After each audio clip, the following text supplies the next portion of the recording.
Laga perdana Chelsea di bulan Desember sudah diawali dengan sebuah kekalahan. Unbeaten dari 6 laga di bulan November, setelah berganti bulan, The Blues harus takluk oleh Leeds United dengan skor 3-1. Digadang-gadang akan menjadi kontender serius untuk Manchester City dan juga Arsenal dalam memperebutkan juara Premier League musim ini. Benarkah bensin dari Chelsea sudah mulai habis untuk ikut mengejar pesaing-pesaingnya yang semakin jauh mendahului The Blues?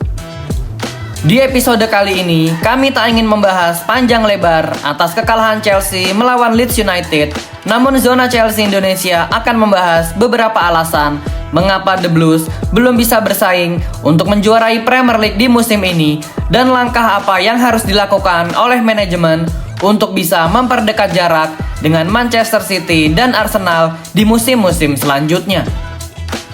Sebelum lanjut nonton, jangan lupa klik tombol like dan subscribe dulu Blues. Kalau sudah, mari kita masuk ke pembahasan 3 alasan mengapa Chelsea belum bisa menjuarai Premier League dan langkah apa yang harus dilakukan oleh manajemen Chelsea sebagai berikut.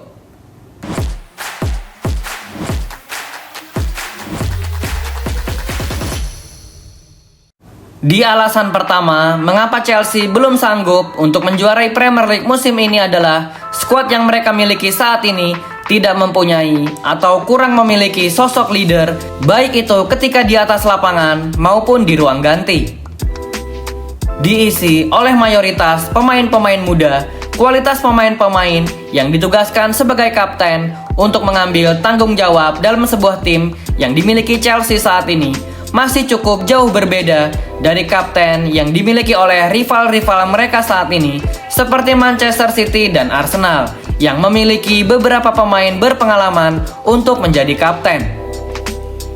Di tim Manchester saat ini, mereka memiliki 3 kapten yang terdiri dari Ruben Dias, lalu Gianluigi Donnarumma yang notabene menjadi kapten di timnas Italia, dan Erling Braut Haaland yang memimpin rekan-rekannya baik untuk urusan mencetak gol, dan saat ini Erling Haaland juga sedang menjabat sebagai kapten timnas Norwegia.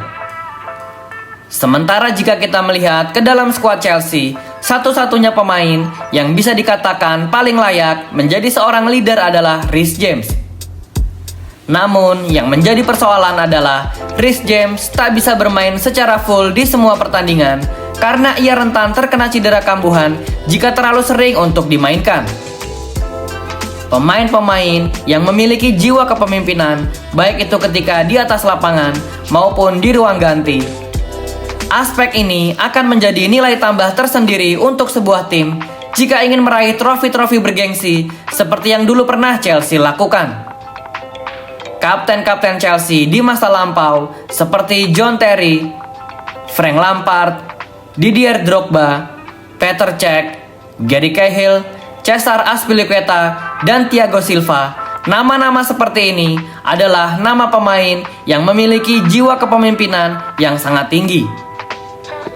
Jika kita melihat situasi Chelsea saat ini, leadership adalah salah satu solusi yang paling dibutuhkan untuk skuad The Blues demi bisa meraih trofi-trofi bergengsi di kemudian hari. Kita lanjut ke pembahasan nomor 2, yaitu inkonsisten. Di urutan nomor 2, mengapa Chelsea belum sanggup untuk menjuarai Premier League musim ini adalah The Blues sangat inkonsisten.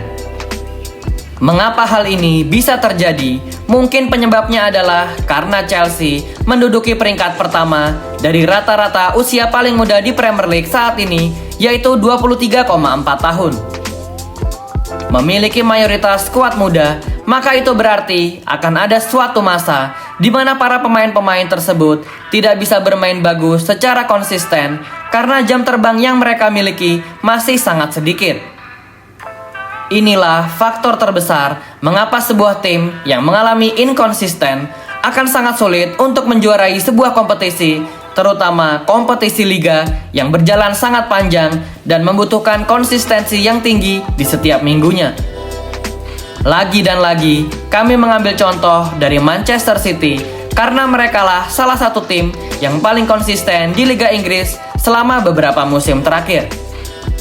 Jika kita melihat perolehan poin di akhir musim dari Manchester City, mereka bisa dibilang nyaris sempurna, sehingga tidak mengherankan mengapa The Citizens mampu menjadi juara di Premier League sebanyak 6 kali dari 7 musim terakhir.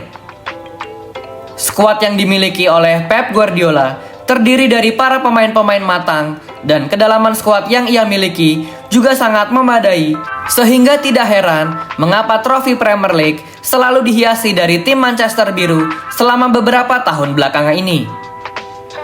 Lalu jika kita bandingkan dan melihat ke dalam skuad Chelsea, mereka adalah tim yang masih sangat muda, namun sudah dibebani target-target tinggi yang datang justru bukan dari manajemen, melainkan dari para fans Chelsea itu sendiri, yang memang sangat wajar untuk menuntut gelar ini dan gelar itu, karena para fans Chelsea sudah terbiasa melihat tim favoritnya bersaing untuk memperebutkan semua trofi yang tersedia di setiap musim. Jika kita ingin mengambil secercah harapan dari skuad muda Chelsea saat ini adalah berikanlah mereka kesempatan selama 1 atau 2 musim ke depan agar jam terbang semakin bertambah. Jika ini berhasil dilakukan oleh Chelsea dan para fans mau bersabar untuk struggle selama 1 sampai 2 musim ke depan, maka para fans dan manajemen Chelsea akan memetik buah kesabaran yang sedang mereka tanamkan sejak beberapa musim ke belakang. Kita lanjut ke urutan ketiga dan yang terakhir sebelum masuk ke pembahasan selanjutnya, yaitu hal-hal yang harus dilakukan oleh manajemen Chelsea untuk memperbaiki skuad. Faktor ketiga mengapa Chelsea sulit untuk menjadi juara Premier League musim ini adalah lini depan yang tumpul. The Blues telah mendatangkan beberapa pemain depan seperti Joao Pedro, Jamie Gittens, Liam Delap, dan Alejandro Garnacho. Namun mereka semua masih belum memenuhi ekspektasi tinggi dari yang diharapkan. Jika menganalisa di manakah letak atau problem dari Chelsea saat ini adalah, yaitu salah satunya posisi striker. Posisi ini adalah posisi yang sangat membuat pusing Enzo Maresca. Joao Pedro terlihat tidak nyaman jika ditugaskan sebagai striker tunggal di depan karena ia terlihat lebih berfungsi ketika diturunkan menjadi attacking midfield. Tidak memainkan Joao Pedro sebagai striker, Enzo Maresca juga sepertinya tidak menyangka jika melihat kualitas yang diperlihatkan dari Liam Delap sangat jauh menurun dari yang ia tunjukkan ketika berseragam Ipswich Town. Lalu untuk Marc Guiu, striker muda asal Spanyol ini sangat kesulitan untuk mendapatkan kesempatan dari sang pelatih, sehingga kita bisa belum menilai secara komprehensif apakah Marc Guiu adalah striker bagus atau tidak. Fungsi dari striker di dalam sepak bola modern memang tidak melulu sebagai pencetak gol saja, karena sang striker juga bisa ditugaskan untuk membuka ruang. Namun alangkah lebih baik lagi jika sebuah tim memiliki penyerang yang bisa melakukan kedua tugas tersebut sama baiknya, dan siapakah contoh pemain yang tepat untuk pemain itu? Betul sekali, lagi-lagi kami mengambil contoh dari Manchester City, yaitu sang striker milik mereka, Erling Haaland. Beberapa permasalahan Chelsea di musim ini adalah striker dan posisi lini pertahanan. Namun jika kita melihat sektor pertahanan, sudah ada sedikit perkembangan. Berbeda dengan posisi striker, progres yang mereka tunjukkan dari para ujung tombak yang dimiliki Chelsea saat ini sangat-sangatlah lamban. Hal ini terbukti karena The Blues selalu mengandalkan para winger maupun para defender untuk mencetak gol dari beberapa pertandingan terakhir Chelsea. Permasalahan dari striker memang tidak terlalu dipertanyakan ketika Chelsea sedang meraih kemenangan. Namun saat kekalahan melawan Leeds United, terlihat jelas bahwa posisi ini dan beberapa pemain belakang adalah salah satu posisi yang harus segera dibenahi jika Chelsea ingin segera kembali ke jalur kemenangan. Tidak fair rasanya jika hanya menyalahkan pemain-pemain depan, karena realitanya adalah lini depan juga telah berperan besar untuk memberikan Chelsea kemenangan demi kemenangan. Maka dari itu, di pembahasan selanjutnya ini, kita akan bahas apa-apa saja yang harus dilakukan oleh manajemen Chelsea, entah itu di bursa transfer musim dingin bulan depan, atau di bursa transfer musim panas nanti. Mari kita bahas setelah segmen ini.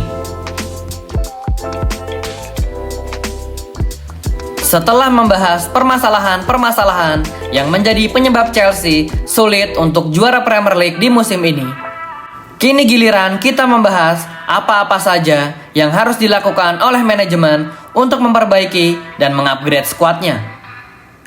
Hal pertama yang harus dilakukan oleh manajemen Chelsea untuk segera mengupgrade skuad yang mereka miliki adalah membuang pemain-pemain yang memiliki kualitas di bawah level Chelsea. Beberapa pemain memiliki kredit yang mulai habis di musim ini, dan jika mereka tetap tidak mampu untuk menunjukkan kualitas yang mereka punyai, maka sudah seharusnya manajemen menjual sang pemain tersebut lalu mengganti dengan pemain lain. Pemain-pemain seperti Tosin Adarabioyo, Benoit Badiashile, Romeo Lavia adalah pemain-pemain yang sudah diberikan kesempatan cukup lama oleh manajemen Chelsea. Di saat-saat kehilangan Moises Caicedo, The Blues tentu membutuhkan tenaga dari Romeo Lavia dan Dario Esugo untuk menggantikannya. Namun mereka berdua masih mengalami cedera, sehingga terpaksa Chelsea hanya bisa mengandalkan Enzo Fernandez dan Andre Santos di tengah jadwal padat bulan Desember ini. Jika ada tawaran masuk untuk Romeo Lavia, maka pemain ini seharusnya dijual oleh Chelsea dan digantikan dengan pemain lain yang memiliki kualitas dan rekam jejak cedera yang lebih bersih dari Romeo Lavia.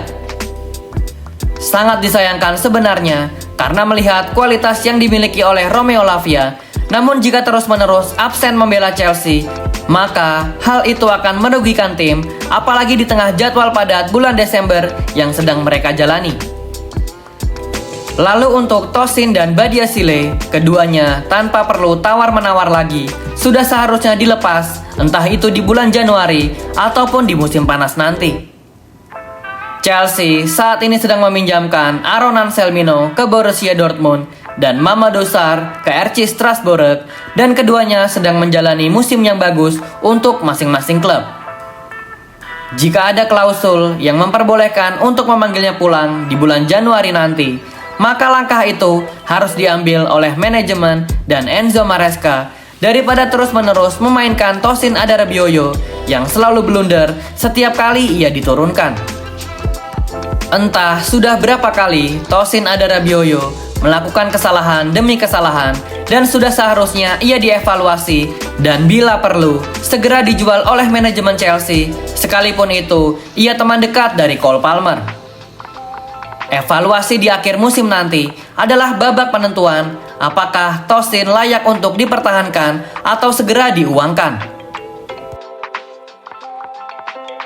Pembahasan terakhir dari episode ini sekaligus menjadi konklusi dan harus segera dilakukan oleh jajaran petinggi-petinggi Chelsea jika mereka ingin konsisten menjadi pemenang di setiap kompetisi adalah mendatangkan 1 atau 2 atau 3 pemain bintang sekaligus untuk memperdalam dan memperkuat skuad Chelsea di musim depan.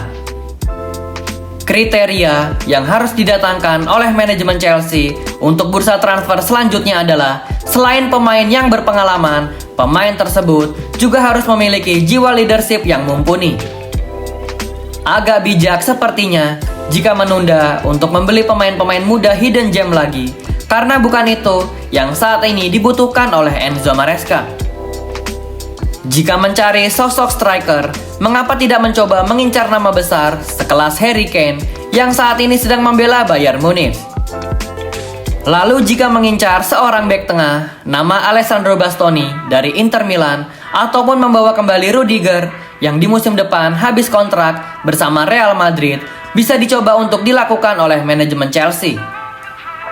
Pemain-pemain sekelas ini adalah pemain yang sudah waktunya untuk diboyong oleh manajemen, bukan lagi-lagi mengincar pemain-pemain muda dari negeri Samba atau Amerika Latin. Manajemen Chelsea mungkin bisa berdalih bahwa model bisnis yang telah mereka buat ini bisa membawa Chelsea meraih 2 trofi di musim lalu. Mereka bisa saja mengatakan bahwa pemain-pemain yang didatangkan oleh manajemen sudah bisa memberikan trofi untuk Chelsea. Namun bukankah semua trofi itu adalah trofi semu dan bisa saja hanya sebuah ilusi Karena jika kita melihat di musim ini, saat Chelsea dihadapkan dengan semakin kerasnya level Premier League dan semakin kerasnya level di Champions League, skuad Chelsea sudah bisa dibilang mulai oleng dan harus segera bangkit untuk kembali ke jalur kemenangan. Sebagai penutup untuk episode ini adalah Chelsea sudah seharusnya merasa panik jika melihat pertandingan melawan Leeds United tadi malam. Mereka bermain seolah sangat kelelahan dan tidak fokus bahkan sejak menit pertama dimulai. Jadikan kekalahan ini sebagai alarm atau wake up call. Semoga pemain-pemain Chelsea bisa segera sadar dan kembali fokus untuk menjalani pertandingan-pertandingan selanjutnya. Pertarungan atau perburuan gelar masih terbuka lebar untuk semua tim, tak terkecuali Chelsea, dan beberapa bulan ke depan adalah faktor krusial untuk bisa mencapai target tersebut. Bursa transfer musim dingin juga bisa dijadikan sebuah kunci apakah Chelsea bisa memperdalam dan mengupgrade skuadnya, atau mereka tidak melakukan perubahan berarti seperti di bursa transfer musim dingin tahun lalu yang hanya mendatangkan Matthias Amugo sebagai pemain baru. Bagaimana menurut kalian Blues? Setelah kekalahan melawan Leeds United, apakah peluang Chelsea untuk menjuarai Premier League sudah mulai sirna atau masih terbuka lebar? Tulis jawaban dan analisa kalian di kolom komentar Blues. Thank you yang udah nonton episode ini. Jangan lupa like, komen, share, dan subscribe sebagai support channel Zona Chelsea Indonesia. Sampai jumpa lagi di episode-episode selanjutnya.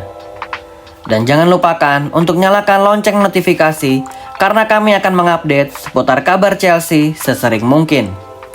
Thank you for watching and keep the blue flag flying high.